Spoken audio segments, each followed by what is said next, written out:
Melihat lebih dekat, kali ini saya akan mengulas ya salah satu pertanyaan dari subscriber Prial. Bagaimana tentang MLPT ya? Kalau buat long, buat invest maksudnya jangka panjang apakah menarik? Dimana ini adalah salah satu perusahaan ya, perusahaan IT milik dari Lipo Group. Nah, di video kali ini saya akan ulas coba dari segi fundamental maupun dari segi teknikalnya. Apakah menarik dari MLPT ini? Poin apa yang bisa kita ambil dari MLPT sejauh ini? Check this out. Ini adalah tampilan dari website dari Multipolar Technology Group, di mana di sini perusahaan mendapatkan Partner Growth Excellence Award 2022. Ini salah satu award yang diperoleh oleh MLPT ya. Kalau kita lihat ya, solusi kami ini berarti bisnis yang mereka tawarkan yaitu strategi and planning, customer experience, terus lalu digital insight, security service, hybrid infrastructure, hybrid integritas, dan bisnis solusi bisnis. Nah, ini salah satu poin-poin ya atau segmentasi dari bisnis dari si Multipolar itu sendiri. Multipolar Teknologi menawarkan layanan dan solusi teknologi informasi menyeluruh yang bertujuan untuk memberikan keunggulan kompetitif kepada klien di tengah maraknya pemanfaatan teknologi informasi di segala sektor industri. Ini secara harfiah seperti ini ya.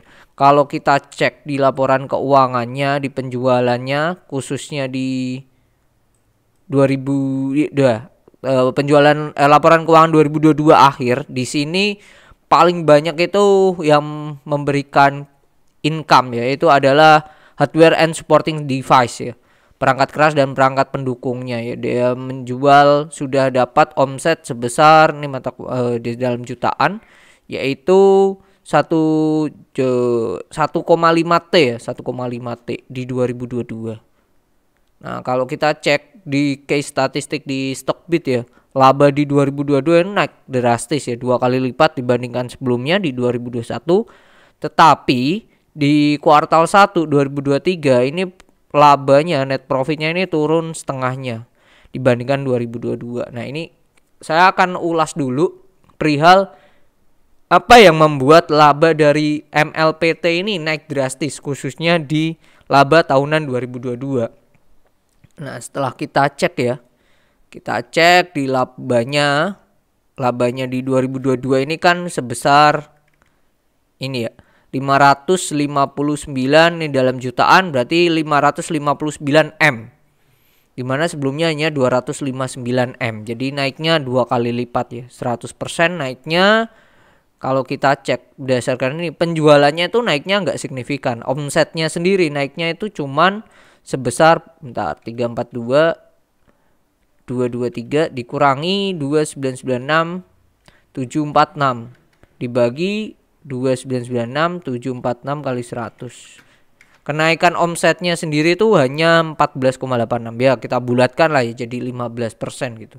Tetapi net profitnya kok bisa naik signifikan ya? Kan pasti ada dua hal ya, antara tiga hal lah. Satu, bisa juga mereka bisa menekan beban-bebannya, that's why makin efisien. Terus yang kedua, bisa juga karena penghasilan hal lainnya. Nah, nanti kita cek juga ada apa enggak. Atau ketiga, bisa keduanya gitu. Mereka bisa ngepres beban dan juga mereka bisa mendapatkan income di luar dari penjualan produknya itu sendiri. Kalau kita cek ternyata bebannya sendiri ini masih make sense ya. Dia tidak mengalami kenaikan, tidak mengalami penurunnya ya. Kalau kita cek dibagi dengan 3442 223 kali 100, bebannya sendiri untuk 2022 itu sebesar 83,5. Sebelumnya di 2021 itu sebesar bagi 2996746 85 sama. Jadi tidak mengalami perubahan yang mencolok. Ya, bisa dikatakan stuck lah ya bebannya di sini. Nah, ada poin di sini, beban penjualan naik. Beban penjualan naik ya make sense karena omsetnya juga naik. Beban umum administrasi naik bahkan hampir 2 kali lipat. Oke, ini bisa dikatakan ini pemborosan sih. Pemborosan karena ya omsetnya sendiri aja nggak naik segila itu ya. Nah, penghasilan lain-lain ini dia naiknya signifikan ya. 5 kali lipatnya dibandingkan sebelumnya. Sebelumnya hanya 2M. Sekarang jadi 10M, hampir 11M gitu. Kalau kita cek di penghasilan lain-lain itu ada, bentar, sorry. Nah, kita cek di sini penghasilan lain-lain di note 28 ini ada keuntungan dari selisih kurs. Jadi keuntungan 10M ini 4,9-nya sendiri itu dari keuntungan dari selisih kurs. Jadi ini hanya based on akuntansi aja, tidak ada uangnya di dalam bentuk real gitu, hanya pencatatannya aja. Jadi kita hiraukan aja nih 4.900. Oke. Kita hiraukan 4.900 dari total ini netnya kita kurangi 559.004 dikurangi 4.900. Oke, nih hasilnya 554. Terus ada lagi enggak? Ternyata kalau saya telaah lagi, ini perusahaan dapat income lumayan gede banget, yaitu ada di dua hal. Keuntungan dari penjualan kepemilikan saham entitas anak. Jadi mereka menjual anak perusahaan, satu. Sama kedua, keuntungan dari penjualan properti investasi. Jadi mereka menginvestasikan sebuah properti terus dijual gitu. Jadi bisa saya simpulkan dari dua penjualan ini ke depannya pasti kan perusahaan nggak bisa dapat income dari sini lagi, toh. Nah, kita hiraukan juga poin ini. Jadi biar tahu ini aslinya tuh profit MLPT secara real itu berapa sih? Nah, kita cek, kurangi lagi 186.766 dikurangi lagi 123.343. Realnya itu mereka net profitnya hanya 243M. Kalau kita hitung 243M dibandingkan laba 2021 itu 259M. Jadi aslinya laba 2022 itu mereka turun loh kalau dibandingkan 2021. Mereka ketolong dengan penjualan aset aja. Aset dan anak perusahaan aja. That's why labanya naik signifikan. Begitu. Ini aslinya ya. Aslinya dari si MLPT. Jadi jangan langsung melihat hasil akhirnya dia net profitnya naik signifikan. Jangan hanya melihat situ doang gitu. Oke, kalau dari segi kesehatan perusahaan, asetnya, kasnya ini gede, termasuk 600M. Terus mereka juga ada properti investasi 59M. Persediaannya juga lumayan gede, 504M. Besar nih. Kalau kita bandingkan dengan hutangnya ya, kita cek hutang yang berbunga ya. Hutang berbunga ini ada hutang bank 39M. Terus ada lagi enggak yang hutang jangka panjang? Nih ada hutang jangka panjang 69M.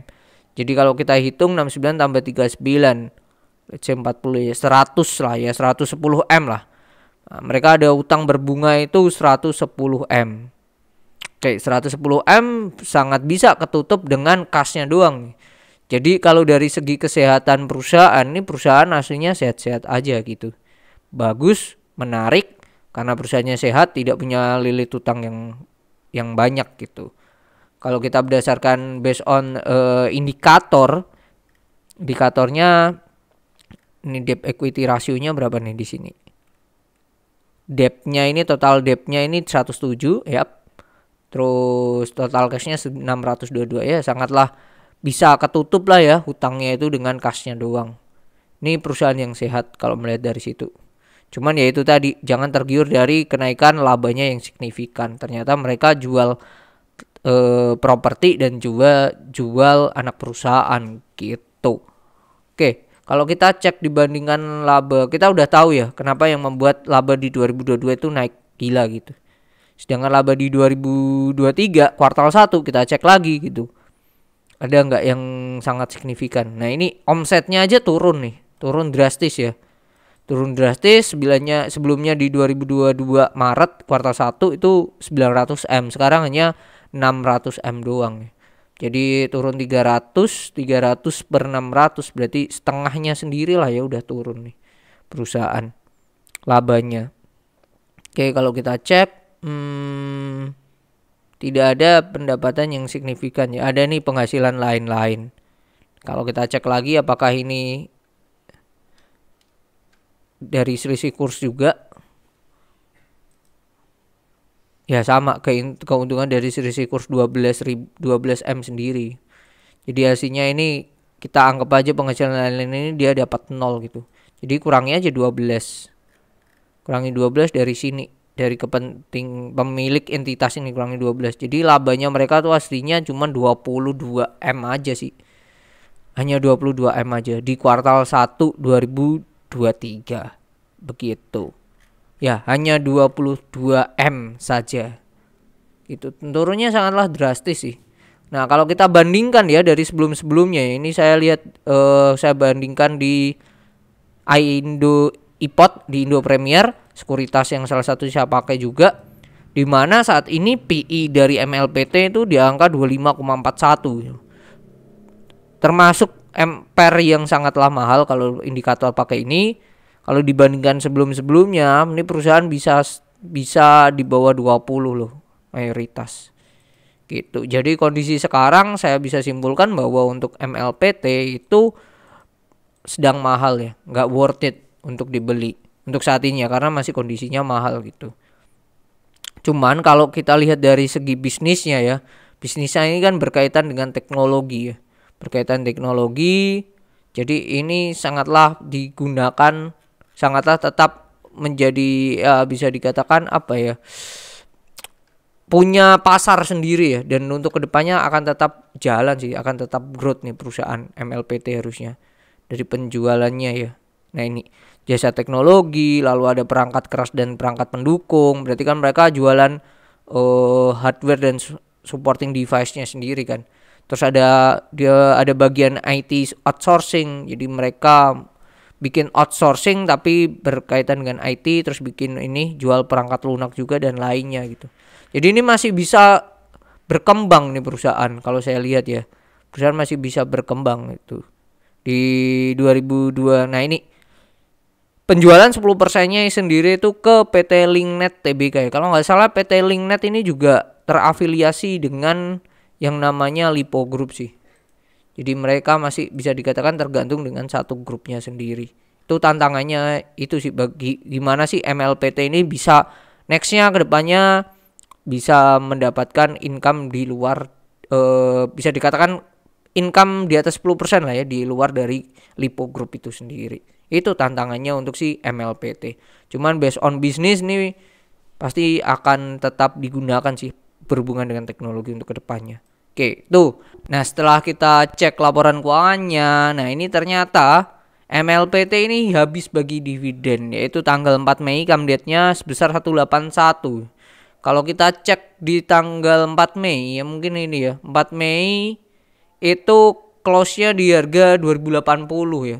2080 kalau dengan harga dividen 181 bagi 2080 itu dividen yield-nya 8,7%. Ini termasuk dividen yang di atas rata-rata. Dan ini MLPT termasuk perusahaan yang rajin bagi dividen ya. Dia sejak 2014 sampai 2023 ini nggak pernah absen bagi dividen nih, which is good ya untuk perusahaan MLPT gitu. Ini salah satu sisi positif juga sih untuk MLPT yang sering bagi dividen, sering bagi sebagian labanya ke pemegang saham. Bagus ini dari segi ini ya. Kalau dari segi harga saat ini secara year to date ini perusahaan udah turun 7% ya. Turun 7%, titik peaknya pernah di angka 2000-an. Ini di Mei awal. Kalau kita lihat di teknikal ya ini di sini ya Mei awal 2000-an. Saat ini kondisinya sedang konsolidasi sih. Setelah sebelumnya dibanting di tanggal ini, di tanggal berapa nih? 8 Mei dibanting, terus dia ini konsolidasi untuk mencoba untuk breakout lagi. Nah, mencoba untuk breakout lagi. Kalau breakout dari sini ini menarik banget untuk MLPT secara short term ya. Karena ada double bottom di sini, tinggal kita nunggu breakout apa enggak gitu. So far itu kalau dia berhasil breakout, tantangannya adalah bisa nggak tembus dari garis kuning ini 1920 gitu. Kalau nggak bisa, dia ini kemungkinan besar breakout untuk lanjut turun lagi. Itu yang perlu diperhatikan untuk MLPT secara short termnya. Kalau secara long termnya as a business ini perusahaan menarik, punya ya masih bisa bertahan lah ya untuk di industrinya. dan teknologi juga pasti akan tetap berkembang, akan sangat dibutuhkan, makin dibutuhkan ya untuk kedepannya. Cuman tantangannya adalah tadi ya, bisa nggak perusahaan ini dapat income di luar dari Lipo Groupnya sendiri, satu itu. Terus lalu yang kedua adalah kondisi sekarang, kondisinya harganya masih belum worth it sih untuk dikoleksi gitu. Cuman kalau untuk digunakan untuk buat watchlist, perusahaan ini as a business menarik untuk dipertimbangkan untuk di pick up atau dimasukkan ke dalam watchlist perusahaan gitu. Dari segi kesehatan perusahaan ini sehat banget gitu. Utangnya bisa ke cover banget dari kasnya sendiri, dan ya kasnya tidak diambil seluruhnya, bahkan seperempatnya nggak ada yang diambil untuk bayar hutang berbunga itu tadi. Jadi itu mungkin untuk MLPT, keputusan tetap berada di tangan Bapak Ibu teman-teman sekalian, apakah membeli apakah tidak. Kita hanya bisa sedikit memberikan insight atau view tentang MLPT. Jika ada view atau insight lainnya bisa tulis di kolom komentar tentunya. Dan bagi Bapak Ibu juga yang mau request ya sama apa yang mau dibahas, tulis aja juga. Mungkin kita bisa bikinkan nanti video khusus tentang saham yang jadi requestan semuanya. Oke, semoga bermanfaat dan sehat selalu. Happy weekend. See you on the next video. Bye-bye.